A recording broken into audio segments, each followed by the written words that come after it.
Hello everyone, আসসালামু আলাইকুম। সবাই কেমন আছেন? আশা করছি দেশ এবং দেশের বাইরে যে যেখান থেকে ভিডিওটি দেখছেন সবাই ভালো আছেন, সুস্থ আছেন। আমি লাইফস্টাইল অফ দীপা থেকে দীপা নতুন দিনে নতুন একটা ব্লগে আপনাদের সবাইকে ওয়েলকাম করছি। আশা করছি বরাবরের মতো আজকের ব্লগটাও আপনাদের কাছে বেশ ভালো লাগবে। যদি ভালো লাগে তাহলে প্লিজ ভিডিওটিতে একটা লাইক দিয়ে ভিডিওটি দেখা কন্টিনিউ করবেন। সকালে অফ ক্যামেরাতে নাস্তা করে নিয়েছি, টুকিটাকি যতটুকু কাজ ছিল হালকা পাতলা করেছি, আর বেডরুমটা একটু গোছাবো। তো গোছানোর আগে ভাবলাম যে আপনাদের সাথে একটু শেয়ার করি। তো এখানে দুটো বেডশিট দেখছেন, একটা হচ্ছে লালের মধ্যে আর একটা হচ্ছে গোলাপির মধ্যে। তো একটা বেডশিট পারবো আর আপনাদের সাথে বেডশিট বিষয়ে কিছু কথা বলবো। আসলে এই যে বেডশিটগুলো দেখতে পাচ্ছেন, এগুলো কিন্তু আমি হয়তো এই মুহূর্তে না হলেও কিছুদিনের মধ্যে হয়তো এই ধরনের বেডশিট আপনাদের সাথে শেয়ার করব, আমার বিজনেস পেজে উঠাবো। তো আসলে নিজের পছন্দটাকে প্রাধান্য দিয়েই কিন্তু আমি আমার বিজনেসটা এগিয়ে নিয়ে যাচ্ছি। আমার যে জিনিস পছন্দ আমি কিন্তু পছন্দ অনুযায়ী কিন্তু আমার বিজনেসের প্রোডাক্টগুলো উঠাই। তো যাই হোক, আজকে ভেবেছিলাম যে বিজনেস নিয়ে কোনো কথাই বলবো না, কিন্তু আসলে ওই যে হয়ে যায় ঘুরে ফিরে, যেহেতু একটা কাজের মধ্যে জড়িয়ে পড়েছি, যার জন্য আর কি আপনাদের সাথে যেটাই শেয়ার করতে যাই না কেন টুকিটাকে কিন্তু বিজনেস রিলেটেড কথা শেয়ার করাই হয়ে যায়। তো যাই হোক, এই বেডশিট দুটো স্যাম্পল হিসাবে আমার বাসায় এসেছে। তো বলতে পারেন যে এটা আমার খুব পছন্দের দুটো বেডশিট। তো এই দুটো কিন্তু আমার জন্য, তবে পরবর্তীতে আপনারা চাইলে যদি পছন্দ করেন তাহলে অর্ডার করলে ইনশাল্লাহ পাবেন। তো যাই হোক, মোটামুটি একটা বেডশিট বিছাবো আর একটা বেডশিট আপনাদের সাথে শেয়ার করি।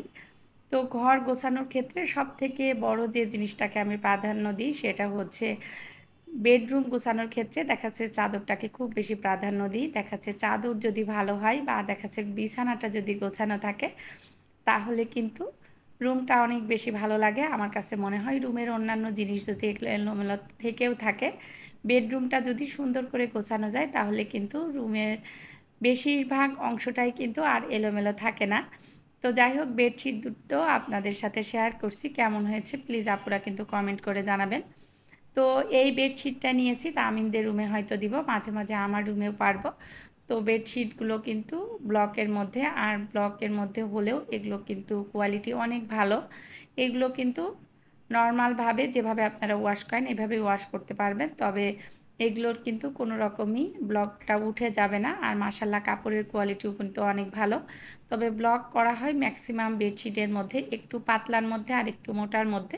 তো অনেকেই হয়তো মোটা কাপড়টা খুব বেশি পছন্দ করে না, যার জন্য যেন সবার জন্য কমফোর্টেবল হয় সেই চিন্তা মাথায় রেখেই কিন্তু বেডশিটগুলো তৈরি করা হচ্ছে। তো যাই হোক, আজকে ভাবলাম যে একটা বেডশিট পেতে দিই। তো বাড়ি থেকে এসেছি তো কয়েকদিন হয়ে গিয়েছে, প্রতিদিনই কিন্তু ঘর বাড়ি গোছাচ্ছি, কিন্তু আমার কাছে মনে হচ্ছে যতই ঘর বাড়ি গোছাচ্ছি না কেন, কেন যেন মনে হচ্ছে সকালে গোছালে আবার বিকেলেই মনে হচ্ছে যে ঘরের অনেক অংশটাই যেন এলোমেলো। তো আসলে কোথাও গেলে যেমন যাওয়ার আগে গোছাতে বেশ কয়েকদিন টাইম লাগে, আবার দেখা যাচ্ছে যে কোথাও থেকে আসার পরে কিন্তু ঘর বাড়ি সম্পূর্ণটা গুছিয়ে নিতে বেশ সময় লাগে। তো আমি যেহেতু এখন একটা বিজনেসের সাথে জড়িত, বাসার টুকিটাকি কাজ আছে, রান্নাবাড়া আছে, বাচ্চাদের প্রতি দায়িত্ব আছে। তো সব কিছু মিলিয়ে কেন যেন সব কাজগুলো খুব তাড়াতাড়ি করতে পারি না। দেখা যাচ্ছে যে এক এক দিন এক একটা কাজ কিন্তু ধরি। তো যে কাজই করি না কেন আমার কাছে মনে হয় সেই কাজটা যদি সুন্দর করে শেষ করতে পারি সেই দিনটা কিন্তু আমার কাছে অনেকটা স্বস্তির। তো যাই হোক, বেডটা আমি সুন্দর করে গুছিয়ে নিচ্ছি। আর বিছানায় চাদরটা বিছানোর পরে এত সুন্দর মতো চাদরটা একদম বিছানাতে দেখাচ্ছিল যে আপনাদের সাথে কি বলবো। তা আমি আসলে খুব পছন্দ করেই কিন্তু বেডশিটটা নিয়েছি। আপনাদের কাছে কেমন হয়েছে আপুরা কিন্তু অবশ্যই জানাবেন। আমার প্রিয় আপুরা সব সময় কিন্তু আমার ভিডিওতে কমেন্ট করে, আমাকে কিন্তু অনেক সুন্দর মতো অনেক ভালোভাবে কিন্তু উৎসাহ দেয়। হয়তো আমি আমার আপুদেরকে অনেকটা সময় দিতে পারি না, অনেক সময় দেখা যাচ্ছে আপুরা কমেন্ট করলেও ঠিক ঠিক মতো কমেন্টের রিপ্লাইটা দিতে পারি না। তো এখন আবার অনেকটা কিন্তু ফ্রি আছি, বাসায় অনেকটা সময় পার করছি। অফিসের দায়িত্ব এখন আমার যে অফিসের যে মোটামুটি যে ছোট ভাইরা আছে ওদের উপরে কিন্তু দিয়ে দিয়েছে। আমার তামিমও একটু দেখাশোনা করছে, ওর বাবাও একটু সময় দিচ্ছে, যার জন্য এখন কিন্তু বাসাতে বেশ সময় থাকতে পারছি। অনেক ব্লগার আপুদের ব্লগ কিন্তু রোজার মধ্যে দেখতে পাইনি, সেসব ব্লগার আপুদের ব্লগ দেখছি, নিজের ঘরের টুকিটাকি কাজ করছি, ঘর গোছাচ্ছি। আমার বলতে পারেন যে সব থেকে শখের যে কাজ সেটা হচ্ছে ঘর গোছানো। আমার কাছে মনে হয় যতই কাজের লোক থাক না কেন, নিজের ঘর নিজে যেভাবে গোছানো যায় সেভাবে কোনো কাজই যেন কাজের খালারা বা কাজের আপুরা কিন্তু করতে পারে না। যার জন্য আর কি আমার মনে হয় যে নিজের কাজ নিজে যেদিন করি সেদিন কিন্তু অনেকটা ভালো লাগে। তো যাই হোক, বেডটা তো গোছাচ্ছিলাম, গোছাতে গোছাতে বারান্দায় এসে দেখছি এই যে আমার দুটো ছানাপোনা, ওরা বারান্দাতে এসে শুয়ে আছে। তো আসলে যেহেতু আমার রুমে এসি চলে, ওরা কিন্তু বেশিরভাগ সময় দেখাচ্ছে এসির মধ্যেই থাকে। আর বাড়িতে যে ওদেরকে নিয়ে গিয়েছিলাম, কেন যেন আমার কাছে মনে হচ্ছে ওদের শরীরটা একটু খারাপ হয়ে গিয়েছে। আসলে অনেক যত্ন করেছে মা, তারপরেও আমার কাছে মনে হচ্ছে যে ওরা বাসায় যেহেতু একটু নিরিবিলি থাকে, বাড়িতে অনেক লোকের গ্যাঞ্জাম, এটা কেন যেন ওরা নিতে পারেনি। তো যাই হোক, আমার বিড়ালের বাচ্চা দুটো কিন্তু একদম আমার তামিম মুবিনের মতো হয়েছে। ছোটোবেলার থেকেই আমার তামিম মুবিন দেখেছি, বাড়িতে গেলে ওরা কেমন যেন একটু অসুস্থ বা দেখাচ্ছে একটু দুর্বল মতো হয়ে যায়। তো আমার ছানাপোনা দুটোও কিন্তু এরকম হয়ে গিয়েছিল। তো আলহামদুলিল্লাহ আজ কয়েকদিন তো বাসায় এসেছি, ওদের ঠিক মতো খাওয়াচ্ছি, ওরা ঠিক মতো ঘুমোচ্ছে। আর মাশাল্লাহ এখন কিন্তু অনেকটা ভালো আছে। আর এর মাঝে যেহেতু প্রচণ্ড গরম পড়ছে, 2 দিন কিন্তু গোসলও করিয়ে দিয়েছি। তো তারপরেও এই যে যখনই সুযোগ পায় তখনই কিন্তু বারান্দাতে এসে গাছের মধ্যে খেলাধুলা করে।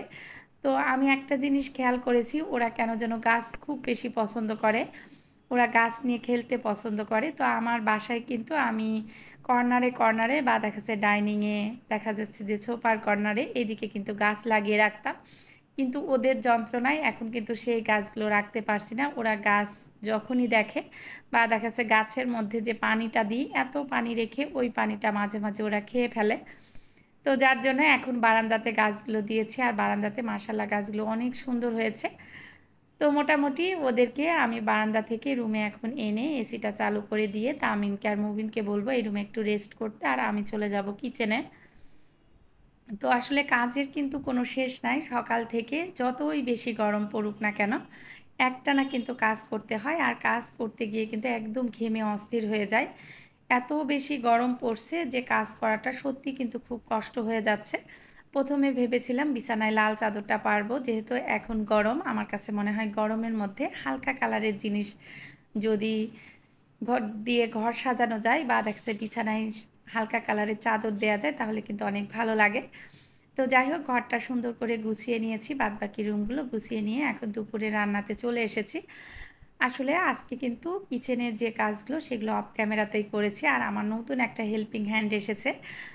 তো এটা আমার কাছের যে আপুরা তারা কিন্তু জানে। তো যাই হোক, মোটামুটি এখন যে এসেছে সে কিন্তু সকাল থেকে দুপুর 2টো পর্যন্ত থাকে। তো আগে তো খালেদা আপা ছিল, খালেদা আপা কিন্তু এই মুহূর্তে নেই, আসলে ওনার পারিবারিক অনেক সমস্যা আছে যার জন্য উনি ঠিক মতো কাজে আসতে পারছে না, এজন্য কিন্তু খালেদা আপাকে আসলে আর রাখা সম্ভব হচ্ছে না। তো যাই হোক, যে আসছে সেও কিন্তু অনেক ভালো, ও বয়সে আমার থেকে বেশ ছোট হবে। তো বেশ মোটামুটি গুছিয়ে কাজ করতে পারে, আর সব কিছু ও সুন্দর করে গুছিয়ে দিয়েছে। আর আমি এখন এই যে বাচ্চাদের জন্য একটু ফ্রাইড রাইস আর চিকেন ফ্রাই করব। তো যাই হোক, আজকের দিনটা কিন্তু অনেক স্পেশাল আমার কাছে। তবে আমার মনে হয় আমার কাছে যতটা না স্পেশাল তার থেকে বেশি আমার বাসার যে সদস্যগুলো আছে তাদের কাছে। তো আসলে আজকে কিন্তু আমার জন্মদিন। তো এই যে ব্লগটা আপনাদের সাথে শেয়ার করছি এটা কিন্তু আমার জন্মদিনের একটা ব্লগ। তো এখন তো দিনে দিনে বয়স হয়ে যাচ্ছে, এখন তো এই বয়সে জন্মদিন করার মতো কিন্তু কোনো রকম মন মানসিকতা নাই, বা দেখা যাচ্ছে আমি কখনোই আমার জন্মদিনটাকে ঘটা করে করি না, বা আমার বাচ্চাদেরকেও না। তবে আমার যখন বিয়ে হয়েছে, বিয়ের পর থেকে আমি যে জিনিসটা সব থেকে বেশি আমার কাছে স্পেশাল লেগেছে সেটা হচ্ছে আমার জন্মদিনটা। আসলে আমার যখন বিয়ে হয় তখন থেকেই আমার শ্বশুর শাশুড়ি বা আমার যে ননদ, তো আমার ননদ কিন্তু আমার বিয়ের পরে প্রথম জন্মদিনে আমার জন্য একটা 3 পিস গিফট করেছিল, আর আমার শাশুড়ি আমার জন্য রান্নাবাড়া করেছিলেন। তো সেই থেকেই কিন্তু আমার জন্মদিনটা আমার কাছে অনেক বেশি স্পেশাল। তবে আমার বিয়ের আগ পর্যন্ত কখনো কিন্তু আমার বাবার বাড়িতে আমার জন্মদিনটা ওইভাবে করে পালন করা হয়নি। আসলে আজকে অনেক মনের কথাগুলো আপনাদের সাথে শেয়ার করছি। প্রতিটা মেয়ের কাছেই কিন্তু আসলে কিছু কিছু দিন বা কিছু কিছু মানুষ যদি আপনাকে স্পেশাল ফিল করায় সেটা কিন্তু অনেক ভালো লাগার একটা বিষয়, তেমনটা কিন্তু আমার কাছেও। তো আজকে কিন্তু চিকেন ফ্রাইটা করব ফ্রাইড রাইসের সাথে। তো আজকে দুপুরে একদমই হালকা পাতলা রান্না করতে চাচ্ছিলাম, যেহেতু তেমন কোনো কিছু আসলে আমি আমার জন্মদিনে করি না। তো এজন্য মুবিনের বাবা তো বাসায় নাই, তামিম, মুবিন আর আমি। তো প্রথমে একটু ফ্রাইড রাইস করে নিয়েছিলাম, আর এখন একটু চিকেনটা মেরিনেট করে ভাবছি যে চিকেন ফ্রাই করে নিব। আমি, তামিম, মুবিন ৩ জন, যার জন্য অল্প করেই করে নিচ্ছি। আর আমার যে হেল্পিং হ্যান্ড, ওর নাম কিন্তু সালমা। তো সালমাকে একটু বলেছিলাম যে তুমি থাকো, রান্না হোক তো তুমি খেয়ে যেও। তো আসলে একটু সকাল সকালে আজকে চলে গেল। আর এই খাবারগুলো যেহেতু একদমই গরম গরম রান্না করলে ভালো লাগে, যার জন্য আর কি ও সকালে নাস্তা করে সকালে যে খাবারগুলো ছিল সেগুলো নিয়ে চলে গিয়েছে। আর এখন মোটামুটি আমি চিকেনটা সুন্দর করে মেরিনেট করে কিছু সময় রেখে দিয়ে তারপরে কিন্তু চিকেন ফ্রাইটা করে নিব। তো যে কথাটা বলছিলাম, বিয়ের পর থেকেই কিন্তু আমার কাছে অনেক স্পেশাল মনে হয় এই দিনটা, কারণ আমার বাসার সবাই কিন্তু এই দিনটা অনেক বেশি মনে রাখে।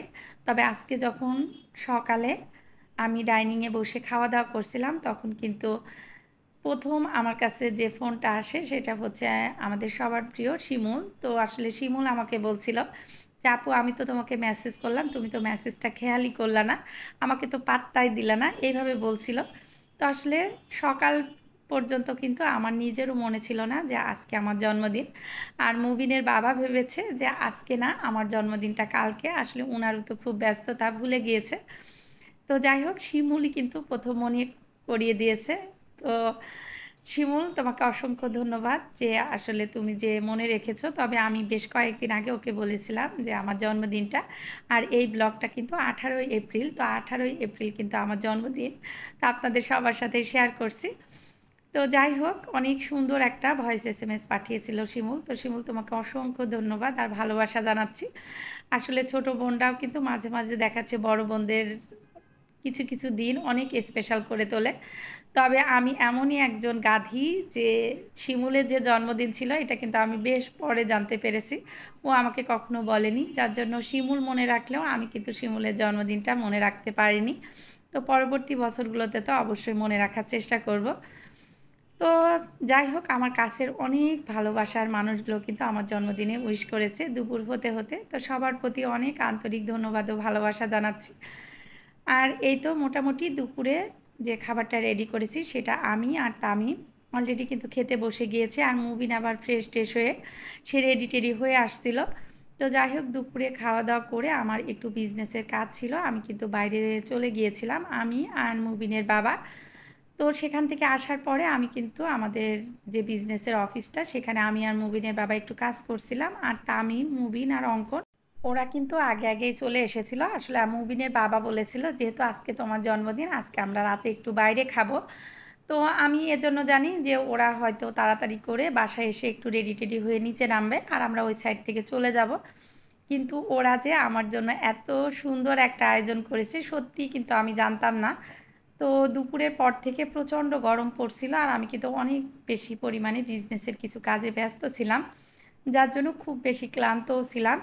তো যখন আমি দরজাটা খুলি তখন কিন্তু একদমই আমি জানতাম না যে আসলে দরজাটা যখন খুলবে ওরা, আসলে আমি বাইরে ছিলাম আর ওরা ভেতরে যে কাজগুলো করেছে। আর আমার মুবিনের এই খেলার যে রুমটা, এই খেলার রুমটা আমার তামিম, মুবিন খুব সুন্দর করে কিন্তু সাজিয়েছে। তো আসলে আমার এই যে তামিম, মুবিনের যে এক্সট্রা যে রুমটা, এই রুমের পর্দা কিন্তু আমি আমার অফিসে কিছু লাগিয়েছি। আর এক সাইডের জানালাতে আমি একটা বাড়তি যে জানালা ছিল ওটাতে আলাদা একটা পর্দা ছিল। তো যাই হোক, আমার ছেলে ছবি টবি উঠাবে, যার জন্য সুন্দর করে ডেকোরেশনটা করে নিয়েছে। আর দেখতেই পারছেন, মিস্টার বেকার থেকে একটা কেকও নিয়ে এসেছে। সত্যি আমার জন্য খুব বেশি সারপ্রাইজ ছিল এই যে জিনিসটা। আর আমি এত বেশি খুশি হয়েছি এ যাবৎকালে যতগুলো জন্মদিন এসেছে, আজকের জন্মদিনটা আমার জন্য বেশি স্পেশাল ছিল। কারণ আমি আগের জন্মদিনগুলোতে দেখাচ্ছি একটু একটু বুঝতে পারতাম যে ওরা আমার জন্য হয়তো কিছু করছে, যেটা আমি বুঝেও কিন্তু একটু না বুঝার ভান করতাম, যেহেতু ওরা নিজে থেকে আসলে আমাকে একটু সারপ্রাইজ দিবে এটা ভেবে রাখতো। কিন্তু এবারের জন্মদিনে আমি একদমই কিন্তু জানতাম না যে ওরা যে কি কি করেছে। তো এই জন্য আমার কাছে খুব বেশি ভালো লেগেছে। আর যে আসলে ভালো লাগার মানুষগুলো যদি নিজের জন্য কিছু করে, সেটা কিন্তু আসলে অনেক বেশি স্পেশাল। তো যাই হোক, থ্যাংক ইউ তামিম বাবা, মুবিন বাবা, অঙ্কন, এমনকি আমাদের শান্তও ছিল। আর তামিমের বাবাই কিন্তু ওদের এই কাজগুলোতে অনেকটা হেল্প করেছে। তো যাই হোক, আমরা চলে আসছিলাম রাতে গুলশানে যে কাচ্চি ভাইতে, ওখানে আসছিলাম। কিছু খাবার আমরা আগে থেকে অর্ডার করে ফেলছিলাম, পরে সবাই মিলে সিদ্ধান্ত নেওয়া হলো যে আমরা সাদা ভাত খাবো। তো আসলে ওখান থেকে যেহেতু অর্ডার করে ফেলেছিলাম, কিছু পার্সেল নিয়ে আমরা এখন চলে এসেছি বনানী স্টার কাবাবে। এখানে সব পছন্দের খাবারগুলো কিন্তু অর্ডার করা হয়েছিল, আর আমরা কিন্তু এখন খেতে বসে গিয়েছি। তো আসলে সাদা ভাত খাওয়ার মধ্যে কিন্তু অন্যরকম একটা ভালো লাগা, আর আমার কাছে ইদানিং সব থেকে ভালো লাগার যে জিনিসটা হয়েছে সেটা হচ্ছে মাঝরাতে একটু ঘুরতে যাওয়া গুলশান বা বনানীতে। এটা সত্যি আমি খুব বেশি এনজয় করি। যারা রাতের ঢাকাতে ঘুরতে চান তাদেরকে আমি বলবো, গুলশান বনানীতে মাঝরাতে কিন্তু কিছু রেস্টুরেন্ট খোলা থাকে, আর এখানকার খাবারের টেস্ট এত বেশি ভালো হয় যে কি বলবো। যাই হোক, আমরা খাওয়া দাওয়া করে এখন চলে এসেছি। তো আসলে কোথায় এসেছি, যারা আসছেন এই জায়গাটাতে তারা হয়তো চিনবেন, তবে আমি কিন্তু এর আগে কখনো উঠিনি এই ফ্লাইওভারটাতে। আসলে এটা সম্ভবত এলিভেটেড রোড বলে। তো এই যে আমাদের ঢাকা শহরে যে এলিভেটেড রোড হয়েছে, এটাতে কিন্তু আমি এর আগে আসলে ওইভাবে করে উঠা হয়নি। ফ্লাইওভারে তো অনেক উঠেছি, তবে আজকে আমার কাছে একটু স্পেশাল মনে হয়েছে। মুবিনের বাবা বলছিল যে চলো আজকে তোমার জন্মদিনে তোমাকে মাঝরাতে একটু ঘুরিয়ে নিয়ে আসি, একটু লং ড্রাইভে যাই। সত্যি আজকের দিনটা আমার কেন যেন মনে হচ্ছিল সব কিছু আমার পছন্দের কাজগুলো হচ্ছে, আমি কিন্তু মাঝরাতে একটু ঘুরতে অনেক বেশি পছন্দ করি। তো আসলে আজকে কেন যেন আমি আমার ভালো লাগাটাকেই আপনাদের সাথে শেয়ার করছি। তো আসলে তেজগাঁ থেকে আমরা কিন্তু চলে এসেছি উত্তরার দিকে। তো আসলে আমি খুব বেশি কোন দিন সাইড দিয়ে আসে বা কোন সাইড দিয়ে যায় এটা কিন্তু জানি না, তবে মুবিনের বাবা জানে। আর উত্তরার কাছাকাছি বিশ্ব রোড, যেটা কুড়িল ফ্লাইওভারের কাছাকাছি আসার পরে চারিদিকের পরিবেশটা এত সুন্দর, মাশাল্লাহ, আমার কাছে মনে হচ্ছিল কোথাও দেশের বাইরে চলে এসেছি। তো মুবিনের বাবাকে বলছিলাম সত্যি আমার এই জন্মদিনটা আমি কখনো ভুলবো না। তোমাদেরকে অসংখ্য ধন্যবাদ। আজকে ভিডিওর মাধ্যমে আবার তোমাদের প্রতি অনেক বেশি আন্তরিক ধন্যবাদ ও ভালোবাসা জানাচ্ছি। দোয়া করি সবাই খুব বেশি সুস্থ থাকো, ভালো থাকো, আর আমাকে এভাবেই ভালো রেখো। তো যাই হোক, উত্তরা দিয়ে ঘোরাঘুরি করে আমরা কিন্তু মাঝরাত্রে বাসায় চলে যাব এখন। তো যাই হোক, মোটামুটি আজকে খুব ভালো লাগার একটা ব্লগ আপনাদের সাথে শেয়ার করলাম, আমার ভালো লাগার দিনটা।